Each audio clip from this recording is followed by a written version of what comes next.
I am Dr. Heather Moore, owner of Total Performance Physical Therapy. Tonight we're going to talk about physical therapy for a bulging disc. So what's a bulging disc versus a herniated disc?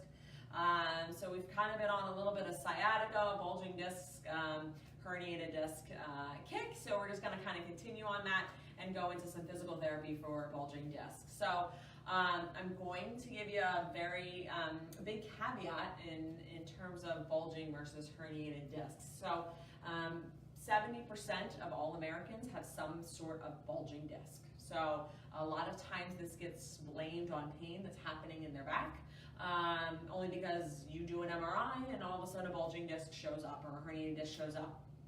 And then it's like, oh, well, you have a herniated disc.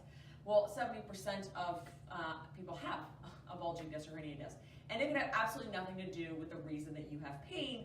It's just an easy way to, it's just something easy to blame it on. So just because you have an MRI that says, oh, I have a bulging disc, there's a lot more that goes into diagnosing your back pain besides just that MRI and besides just seeing that bulging or herniated disc. It may be contributing to your back pain, it may not be. So some people may try the exercises that I'm gonna show them tonight. I think they didn't work, and it may be because that disc has nothing to do with your back pain. So I know for myself, I have a couple of bulging discs in my low back. I have no back pain other than if I stand or sit for too long, but nothing that I need to get treated. It's fine, but so understand that just because your MRI says a bulging disc or herniated disc, that it does not actually mean that is causing you the back pain, and a lot of times it actually isn't. So what is a bulging or herniated disc? In the medical field, we have used them interchangeably for a long time. So a lot of times it will depend on how much your disc is kind of sticking out. It depends on if it's bulging or herniated. They mean the exact same thing. It's not even worth going into necessarily what the huge difference is, because when it comes to treatment, that we treat them the exact same way. So a bulging or herniated disc means that the disc that's in your back is kind of starting to bulge out. And when this becomes a problem is usually when it's going to start to affect the nerves. So when you have pain that goes down your leg, that common sciatica term that we talked about, this could be coming from a bulging disc. Now, bulging discs that cause that pain down the leg are common in a lot of women who are that 35 to 44 range, that age where you're picking up your kids like this 1,000 times a day. And instead of squatting from your knees, you wind up just bending over at your waist and picking up your kids. So this is one of the highest amount of pressures you can put on your disc, is to do this. So those of us who are guilty of it, and I am, where we lean down and do this, you're actually herniating the disc every time you do that. You're putting the disc into a position to herniate. So a lot of times, most of the time when I hear with back pain is, I just bent over and I couldn't get back up. That's back pain. It's chronic back pain, and back pain that we treat generally is not a car accident. Generally is not a fall down the steps. It's this type of pain where people go to bend over or they lift something and it's like, oh my gosh, I can't get back up. That's only because you've done this 1,000 times and your body says enough. So that's the straw that broke the camel's back. It is just this repetition. The other type of pressure, the highest amount of pressure you can put on your disc, is just by sitting like this. So when you're sitting there on your phone or you're sitting there on your computer and you're over like that, you're herniating discs. So if you sit like that for 8 hours a day, you're actually causing your discs to herniate. So in your back, in your neck. So those two types of postures that we so commonly see and so commonly find ourselves in are the reasons discs bulge. So that's why a lot of people are going to wind up with a positive MRI scan for a bulging or a herniated disc, but really it has nothing to do with their pain. Could be the muscle compensation around it, could be some other things going on. So understand those concepts, because it's really important that if you do, or if you are suffering with pain that's going down your leg, or you do suffer with back pain and you think it might be related to a disc, doing this, no matter how simple it is, even if you're leaning over the counter or you're sitting there watching your phone, is actually making your symptoms worse. And you're not going to feel it. This is not something where you're going to sit like this at work. If it's bad enough, you will, but this is not something where you're going to sit like this at work and be like, oh, I feel like I'm bulging my disc today.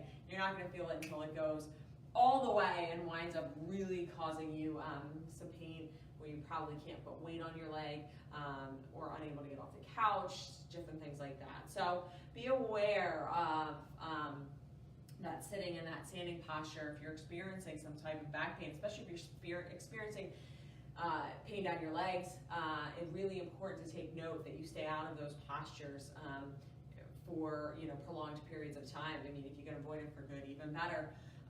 So the bulging or herniated disc kind of symptoms is you're going to get numbness or tingling down into your feet, down into your legs, down into your thighs. Depending on how much that disc is bulging or how much that disc is pushing on that spinal cord or on those nerves, it's going to depend on how far down that numbness and tingling can go.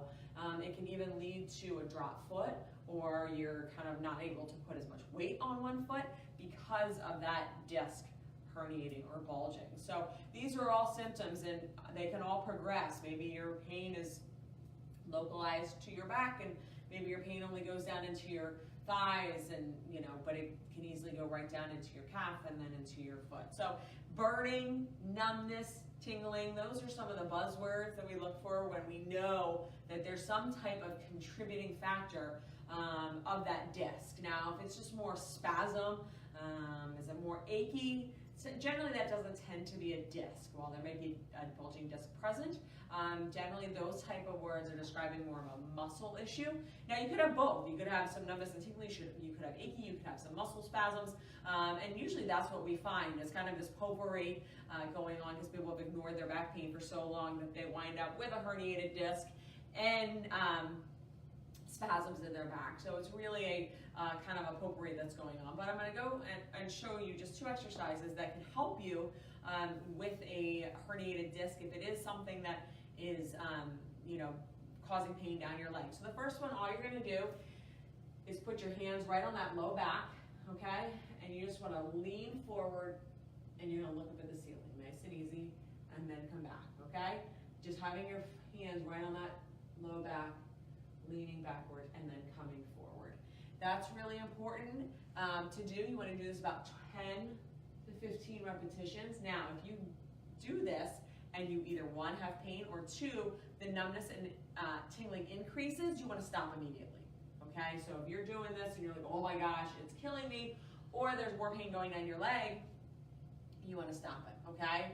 That's not an okay feeling to have. It's not something that you're going to force to go away. Now, you may get to here and be like, okay, it's all right, but then when you're here, it's too much. So just stop here and then come back up, all right? You don't have to necessarily go all the way back and jam your back all the way back. And the second exercise is one that I've shown quite often, but it's just this piriformis stretch. I'm going to show it to you in sitting because this is a really good way to sit, especially if you have a bulging disc, where you're going to cross your foot over, your ankle over your knee, sit up nice and straight, and then you're just going to lean forward. All right, now you can do this sitting down, you can do this standing up, you can do this laying on your back, all right?